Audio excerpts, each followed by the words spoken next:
The ink is a little smudged right here because I couldn't see straight, my hand was shaking so bad.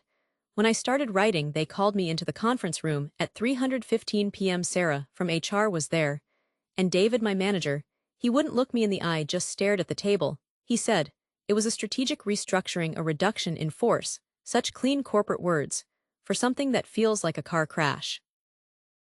They gave me a cardboard box, for my things, my plant, the picture of me and my sister, from last summer, the cheap stress ball from the conference in Vegas. 15 years. I put 15 years of my life into that company. And it all fit into a single cardboard box. They walked me to the door like a criminal security, watched me the whole way. I didn't get to say goodbye to anyone, just erased.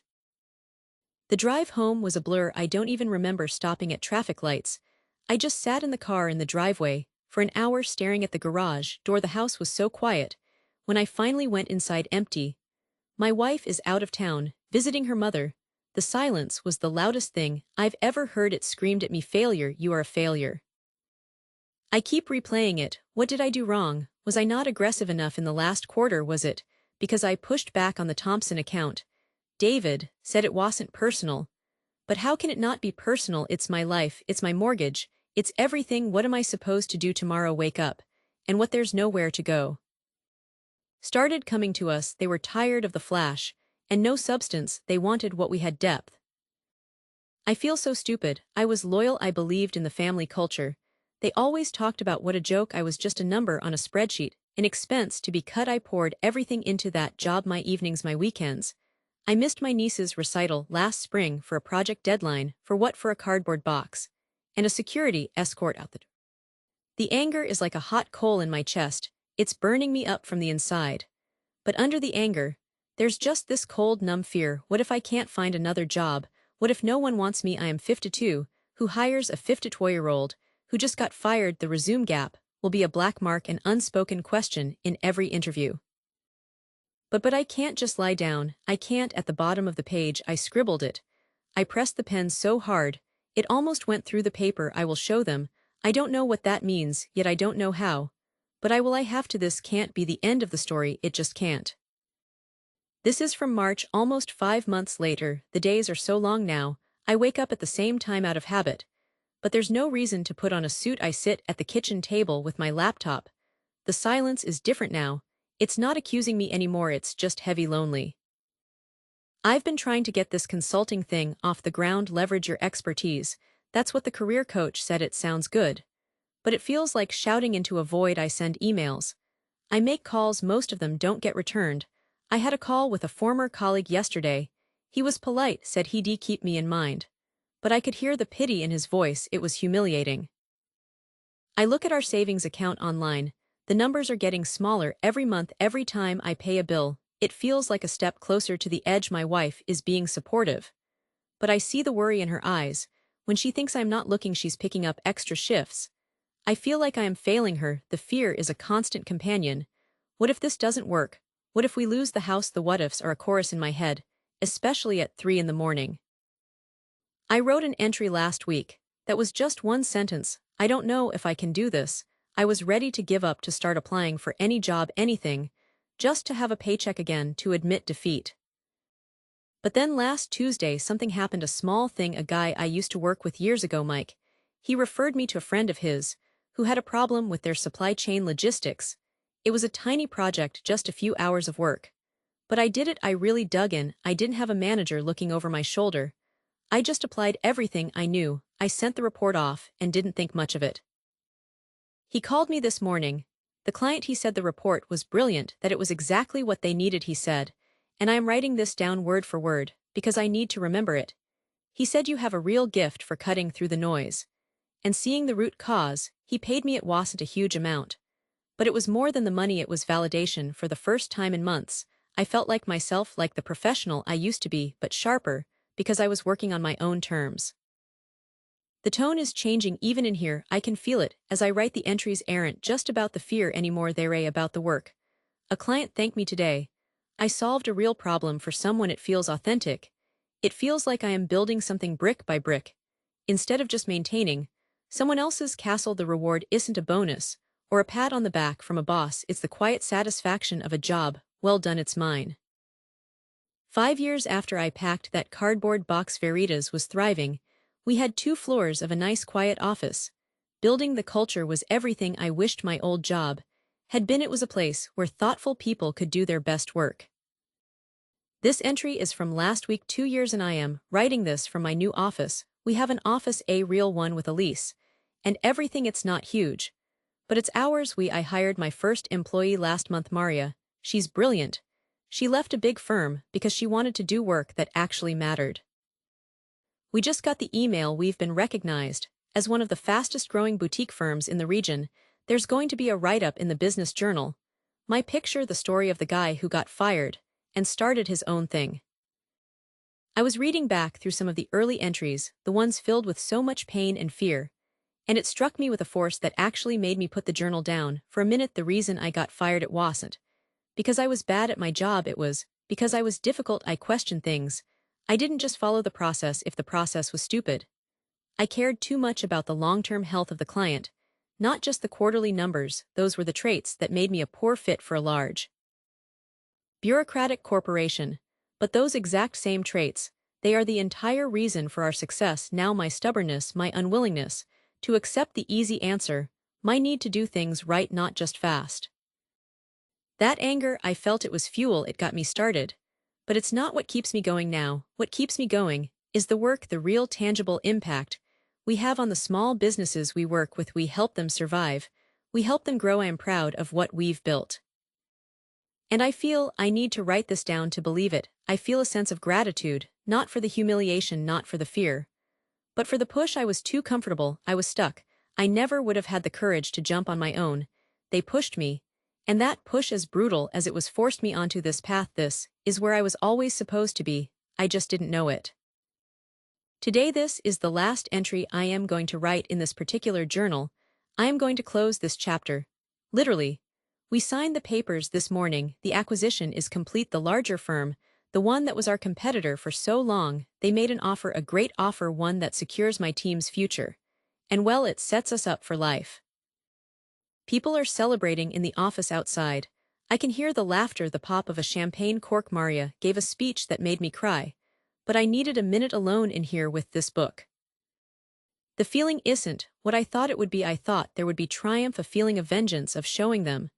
But that's not here. There's pride, sure, a deep, quiet satisfaction. But there's no malice. The people who fired me, they're just ghosts from another life. They don't matter anymore. This was never really about them. It was about me, about proving something to myself. I was looking at a photo from that day, the day I was fired. I looked broken, defeated. And I want to talk to that man. I want to tell him that the pain he's feeling, the ground crumbling beneath his feet. It's not the end, it's the beginning of the excavation. It's the necessary clearing away of the old to make space for the new. I want to thank him for not quitting, for scribbling those 3 words at the bottom of the page, when he had every reason to give up, for enduring the lonely days. And then the email came. It was from the CEO of my old company, not from Susan, not from HR, from the very top. The subject line was potential partnership. I read it 3 times. Their company synergy was struggling. Their growth at all costs model had caught up with them. They had a reputation for poor quality and high employee turnover. They were bleeding. Clients and investors were getting nervous. They were looking for a strategic acquisition to stabilize their operations and, frankly, to borrow our terrifying nights. He built this, we built this. And that's the message, I think, if you're keeping a record of your own journey. Whatever it is, write it all down, the ugly parts, the scared parts, the moments you're sure you can't go on. Because you will want to remember. Y'all want to see the arc, y'all want proof of how far you've come. This journal was my witness. It held my despair. And it held my tiny victories. It saw the entire transformation. Don't just live your story, write it down. Your future self will need to read it. It was a Tuesday morning, the kind that feels like any other. The sky was that flat pale gray. I drove to the office, same route as always. But when I got there, my keycard didn't work, just a dull red light.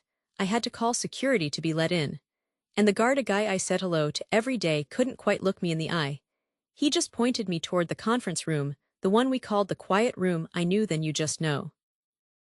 My manager and someone from HR, whether they had a folder, the words were all corporate softness, not a cultural fit, going in a different direction, your skill set. But the real reason, the one underneath all the polite jargon, Was my quietness my inability to be the loudest voice in the brainstorming session, my preference for thinking before I spoke? They saw it as a liability, a lack of leadership. And in that moment, I believed them. The shame was a physical weight pressing me down into that cheap office. Jer. I packed my things into a cardboard box, while my colleagues pretended not to watch. The drive home was a blur. I remember putting the box on the kitchen table. It sat there for a week, this monument to my failure. I'd walk past it and feel a fresh wave of humiliation. I had followed the rules. I had tried so hard to be the person they wanted me to be, and it wasn't enough. But that box, that feeling of rejection, was the beginning. It was the seed of everything that came after. And now, looking back from a place I could never have imagined then, I want to talk about what that day really taught me, not just about business, but about life. The first lesson was the hardest one to see at the time. It's this: the universe sometimes forces your hand. For years I had been deeply uncomfortable in that job. The constant pressure to perform extroversion was exhausting. I'd come home, completely drained, with nothing left for my family or myself. I knew in my heart that it wasn't right. But it was safe, it was a paycheck, it was the path I was supposed to be on. Leaving would have felt like quitting, like admitting defeat. So I stayed. I tolerated the discomfort, because the alternative of unknown was scarier.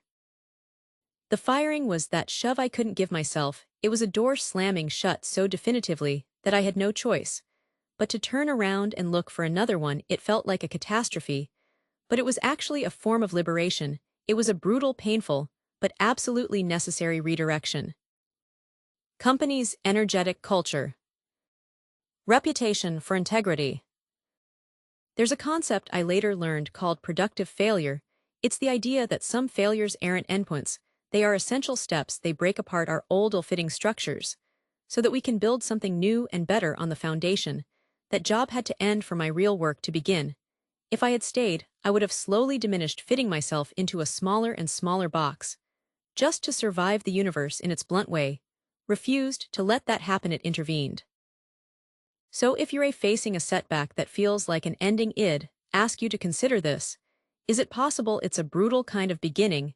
Is the universe, in its indirect way, closing a chapter that you were too afraid to finish yourself? Sometimes, the most painful push is the one that saves you from a life of quiet compromise.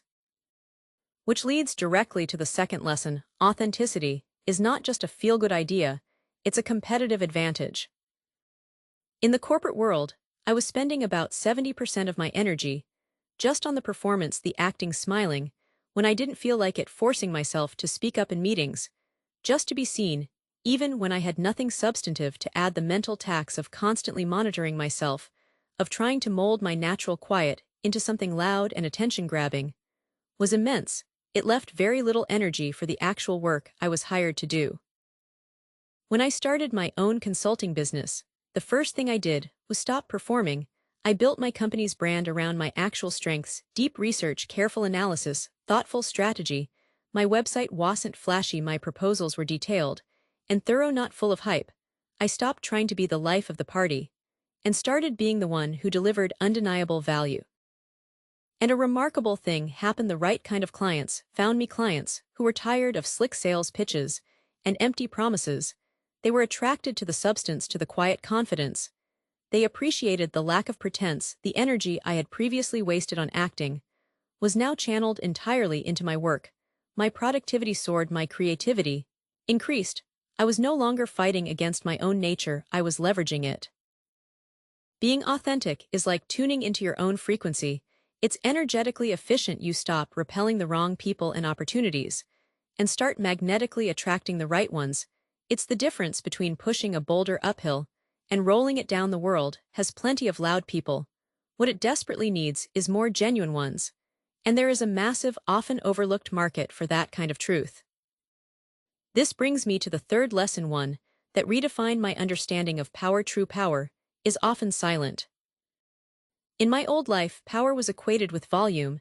It was about dominating conversations, having the last word, being the most charismatic person in the room. That was the model of leadership I was taught to aspire to, and, because I couldn't embody it, I assumed I couldn't be a leader. Building my business taught me a different model. I learned about quiet influence. It's the power that comes from calmness under pressure, from a relentless consistency, from a deep, unquestionable competence. It's the power of the person who listens so intently that they hear what isn't being said. It's the power of the person who doesn't need to shout because their track record speaks for them. The irony was so profound. It was almost funny. I felt a surge of something not quite revenge, but something colder, more solid vindication. The team I built wasn't based on fear or charismatic appeal, it was based on mutual respect. They knew I would never grandstand or take credit for their work.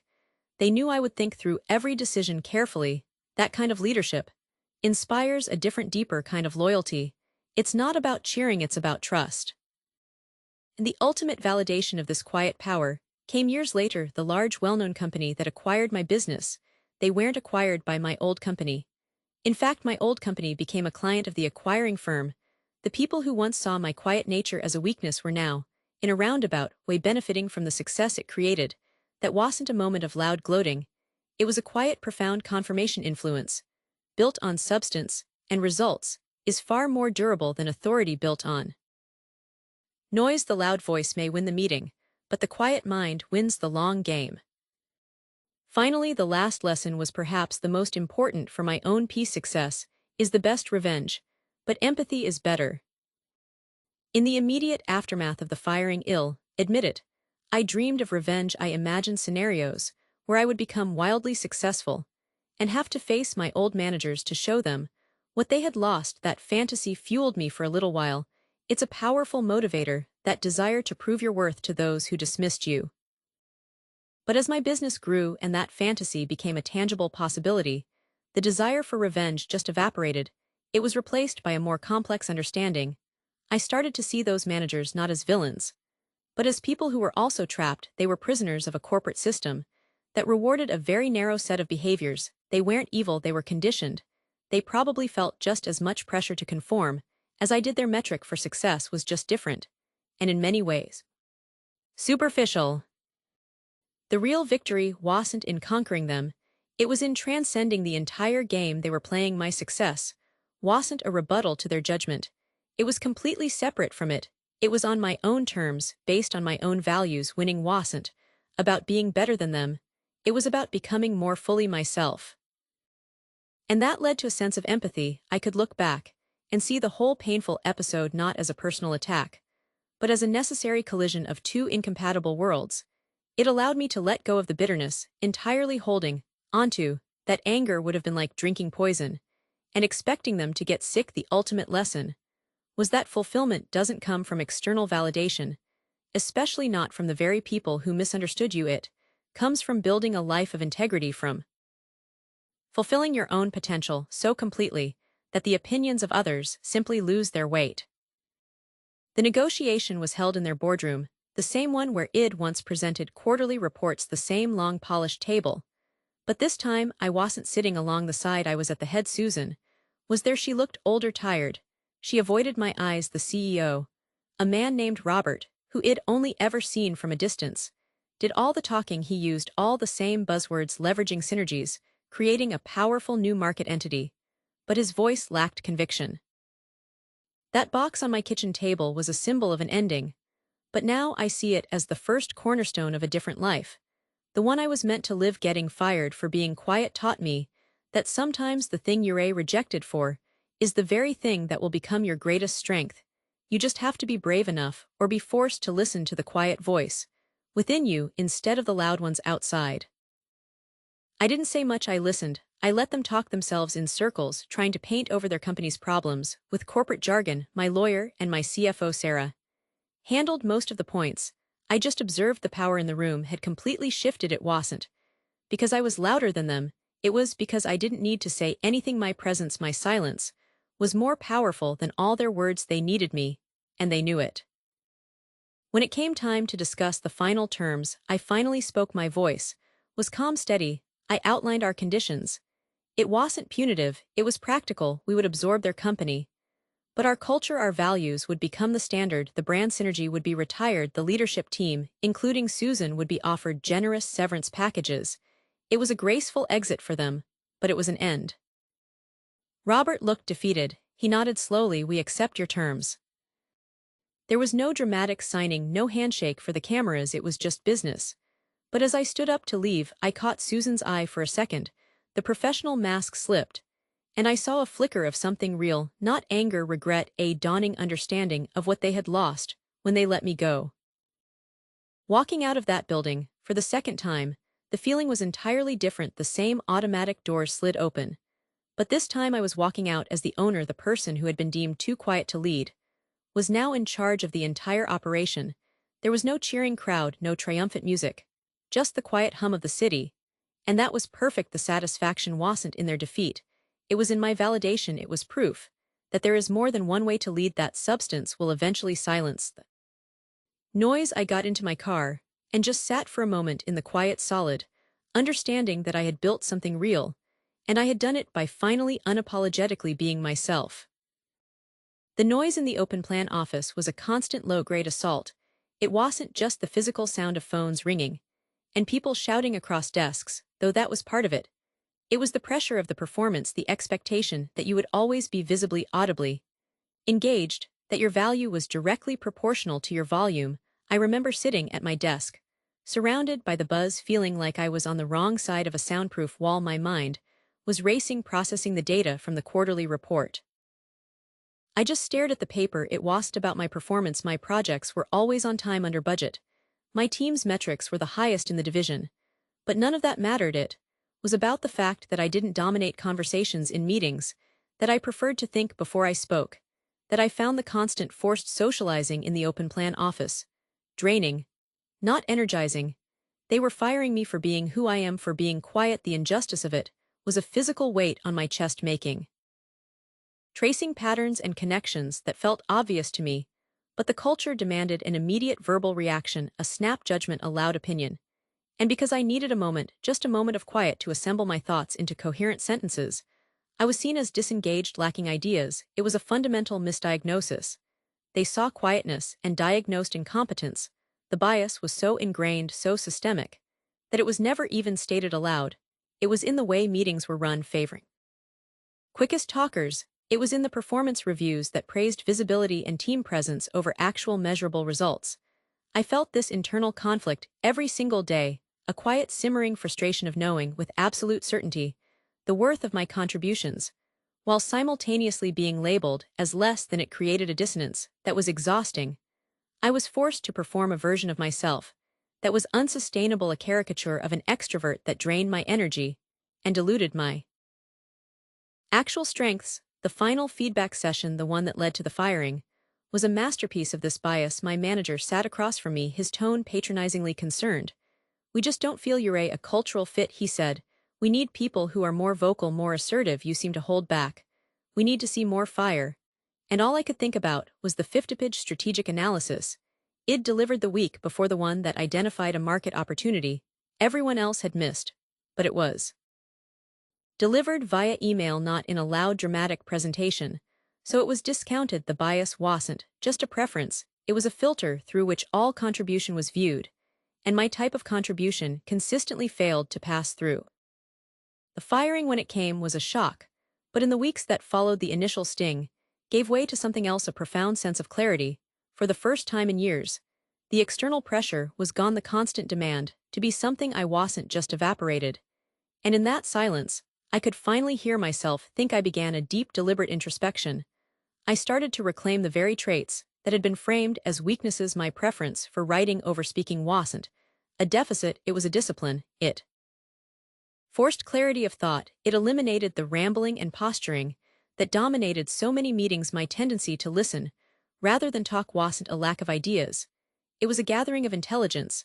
I realized I often knew more about the nuances of a project from listening to the team than the person who did all the talking. My natural mode was deep processing, and in a world of surface-level chatter, that was a superpower. I started studying leaders who weren't loud. I read about people like Satya Nadella at Microsoft, a famously quiet, introspective engineer who transformed the company through empathy and deep strategic thinking.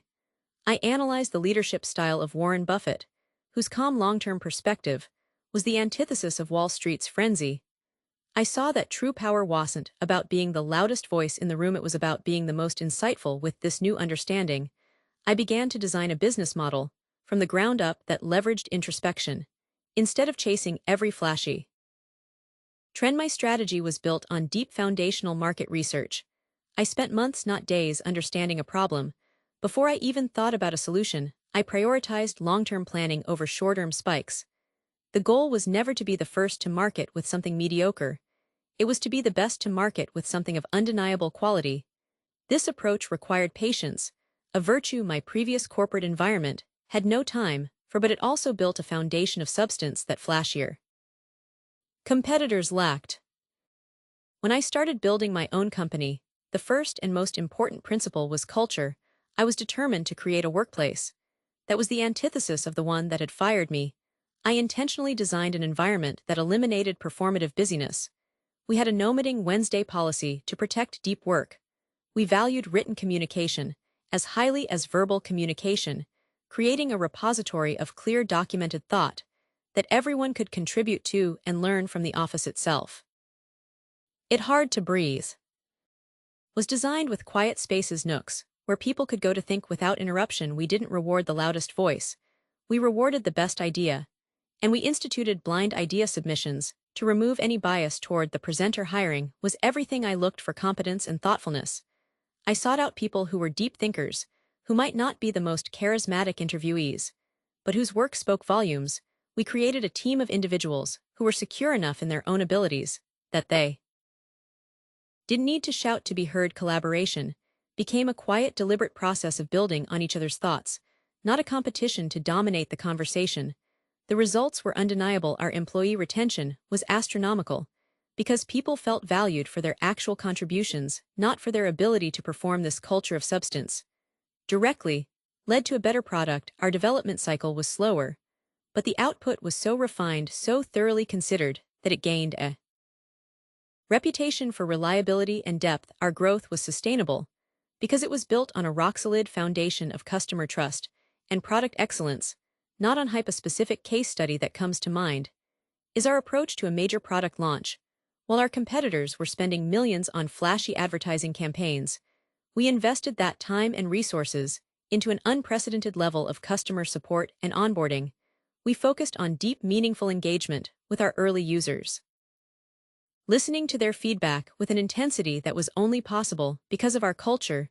The result was a product that perfectly fit the market need and a core group of fiercely loyal customers who became our biggest advocates. This quiet, substantive approach didn't make headlines at first, but it built something far more valuable: a reputation for unparalleled quality.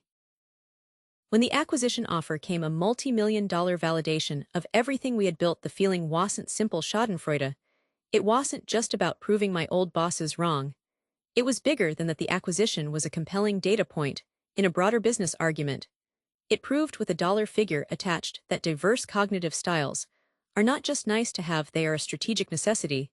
A company filled only with loud, fast-talking extroverts is blind to entire dimensions of a problem. They miss the subtle patterns, the long-term consequences, the quiet but crucial insights that introverts naturally gravitate toward. My vindication was a lesson for corporate leaders who are still stuck in that old paradigm.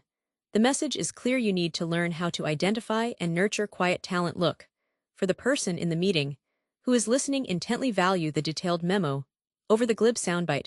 Create channels for contribution that don't require public performance.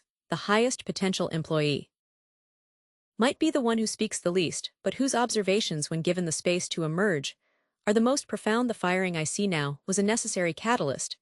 It was the violent push I needed to step off a path that was fundamentally wrong for me. It forced me to embrace an authentic leadership style, one rooted in calm deliberation and deep thought. The power I found wasn't in learning to be louder. It was in finally understanding the immense value of being quiet. It was in building a kingdom where the quiet ones could not just survive, but truly reign. The real success wasn't the financial exit. It was the personal integration, the realization that the very qualities I had been taught to hide were in fact the source of my greatest strength. The acquisition was just the world catching up to a truth I had been forced to discover for myself. Welcome. You're here because you've been told you're too quiet, because you've sat in meetings where the loudest voice wins, not the best idea, because you've been passed over, or worse, Let go for not fitting the culture. I was there, they called me passive, disengaged, they fired me for it. And then, I used those very same qualities to build something they later wanted to buy for millions. This isn't about becoming someone you're not, it's about weaponizing who you are. Let's begin. Strategy 1. Listen to win. The walk back to my desk was the longest walk of my life. It felt like everyone was staring even though most people were just focused on their screens. I could feel their glances, the quick looks away. When I met their eyes, pity, curiosity, relief. That it wasn't them. My things looked so small and pathetic in the cardboard box.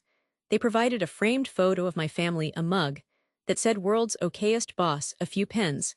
It took less than 5 minutes to pack up 8 years of my life. The silence as I carried that. The boardroom was loud. The vice president of sales was dominating the conversation, pitching a new feature he was sure would be a hit. The energy was high. Everyone was nodding, feeding off his confidence. I was silent. I wasn't just being quiet, I was listening. But not to him. I was listening to the spaces between his words. I was remembering the 37 customer support calls. Id quietly reviewed the week before, the emails, the complaint forms. While he was talking about adding more bells and whistles, I was hearing the echoes of our customers' actual voices. They weren't asking for more features. They were begging for the existing ones to work reliably. They were using simple, frustrated language to describe a fundamental flaw our company was too busy celebrating itself to hear. This is what I mean by listen to win. It's not passive hearing, it's active, aggressive listening. It's hunting for the truth that everyone else is missing in their rush to be heard. My passivity was actually a strategic gathering of intelligence. While the extroverts in the room were focused on projecting, I was focused on absorbing. I saw the gap, not as a silence to be filled, but as a vacuum pulling in all the data everyone else was ignoring. The practical tool for this is the listening log. It's deceptively simple. Get a notebook, digital or physical, it doesn't matter. But it's not a journal for your ideas, it's a log for everyone else's problems. Every customer complaint, every offhand comment a colleague makes in the break room, every frustrated sigh from a user during a demo, every piece of negative feedback on a review site. You write it down. You don't judge, you don't immediately try to solve it, you just record it verbatim. The exact words they use are important. You're looking for patterns. You're collecting raw, unmet needs. In my case, after 3 months of keeping this log, the pattern was undeniable. Over 60% of the logged entries centered on a single boring, unsexy issue: data synchronization errors. It wasn't glamorous. You couldn't build a flashy marketing campaign around "we finally fixed the glitch." But it was the single biggest pain point for the people actually writing us checks. When I timidly brought it up, I was shut down. The culture was geared toward the next big thing, not the foundational cracks. So when I was let go, I didn't try to build a better version of their flashy product. I built the boring, reliable, rock-solid solution to the one problem. My listening log had screamingly identified my first company's entire product was based on that list of grievances. We didn't out-innovate my old employer with something new. We out-executed them on something old they had chosen to ignore. They were busy shouting, I was busy listening. And I heard the blueprint for my success. Strategy 2. Prepare to dominate. I hated being put on the spot. In my old job, brainstorming sessions were a special kind of torture. They'd throw out a problem and expect immediate, brilliant answers. The fastest talkers would throw out half-baked ideas that sounded good in the moment. And those ideas would gain momentum just because they were voiced with confidence. I'd sit there, my mind a blank, panic slate, unable to articulate the complex thoughts that were still forming. I was labeled as someone who couldn't think on my feet. It was a core reason for my dismissal. What I learned is that I don't need to think on my feet if I've already done the thinking before I stand up. Box out of the building was deafening. The automatic doors slid shut behind me, and I was just outside alone, a 42-year-old failure. I turned this weakness into my greatest strategic advantage through meticulous, almost obsessive preparation. I stopped trying to win the spontaneous battle and started winning the war days before it even began. This is the prepare to dominate strategy. It's about making your quiet, deep thinking nature a force multiplier. The practical method is the pre-meeting brief for any meeting of consequence: a client pitch, an investor call, an internal strategy session. I would create a brief, but never for the other people. This brief was for me. It was a 3-part document. First, the objective: what is the single definitive outcome I want from this meeting?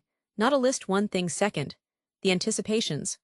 What are the three most likely objections or questions the other party will raise? For each one I would write out my clear, concise, evidence-based response. Id practice, saying them out loud. Third, the questions.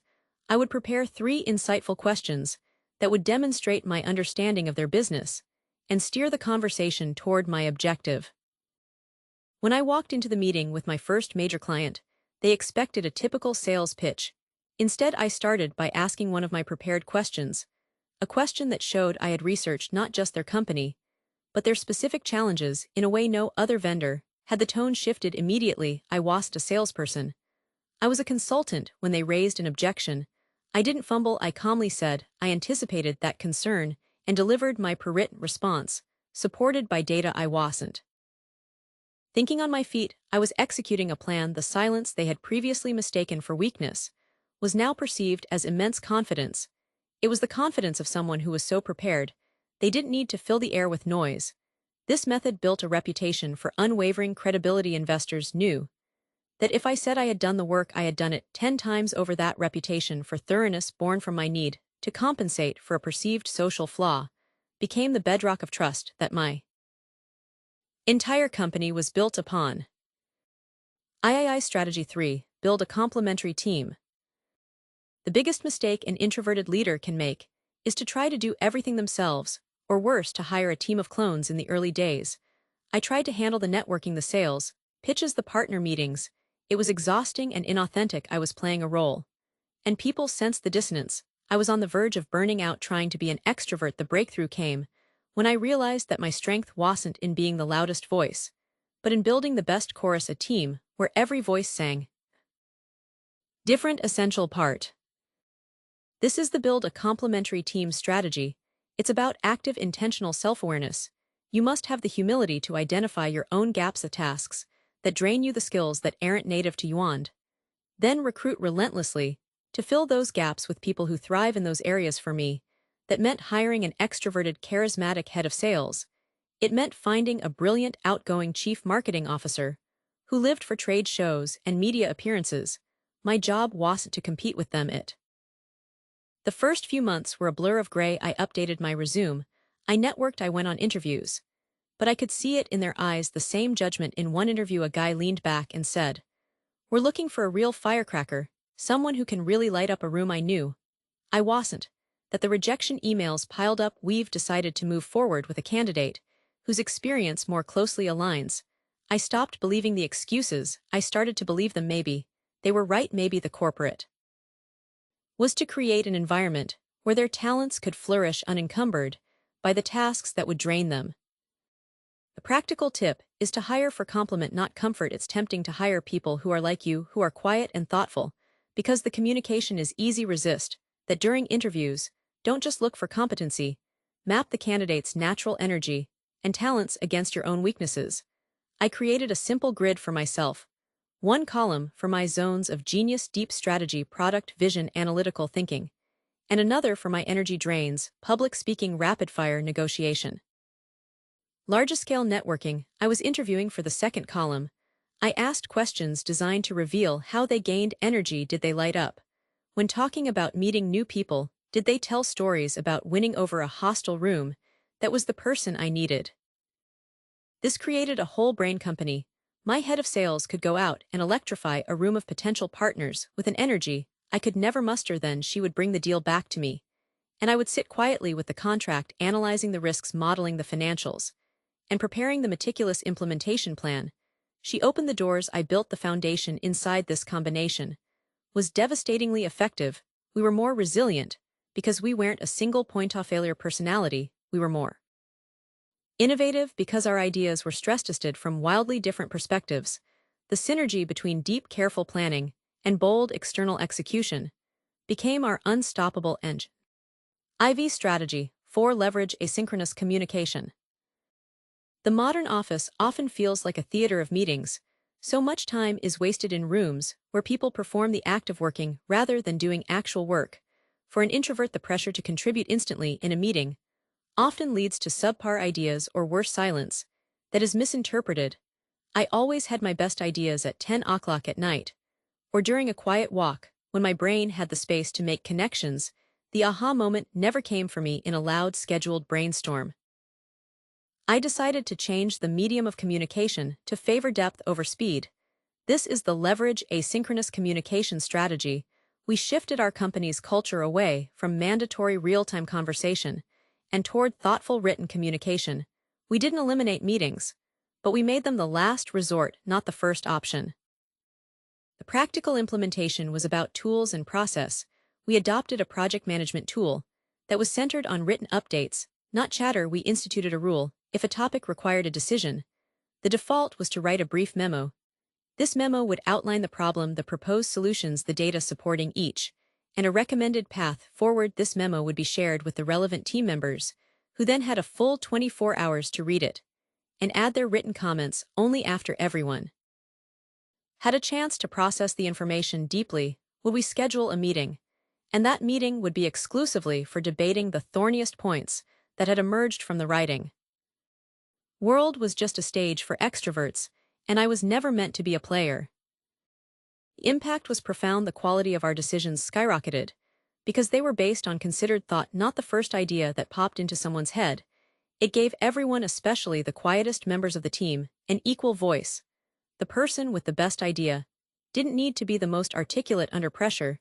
They just needed to be able to write it down clearly. This became our secret weapon during acquisition talks. The other company's team was used to frenetic all-hands-on-deck meetings that often went in circles. Our team would receive their proposals, retreat to write detailed analyses, and return with incredibly sharp, well-reasoned counterpoints. Our operational efficiency, born from a desire to create a space for deep work, was something they couldn't replicate. It demonstrated a level of organization and intellectual rigor that ultimately added zeros to the acquisition price. They weren't just buying our product, they were buying our machine, a machine built for thinking, not just talking. This is the power you hold. Your quiet nature isn't a liability, it's a different kind of strength. It's the strength of depth, of observation, of preparation, of thoughtful construction.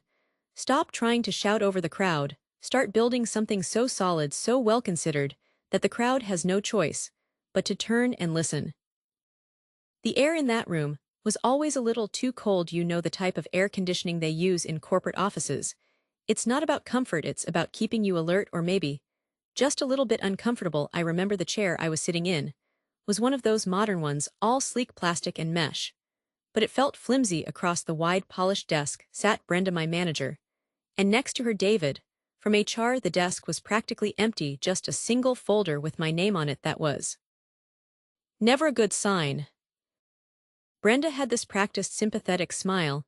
It didn't reach her eyes. "We really value your work ethic," she started.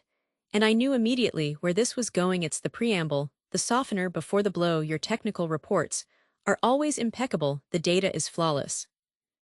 David nodded, adding, "It's clear, you have a tremendous attention to detail."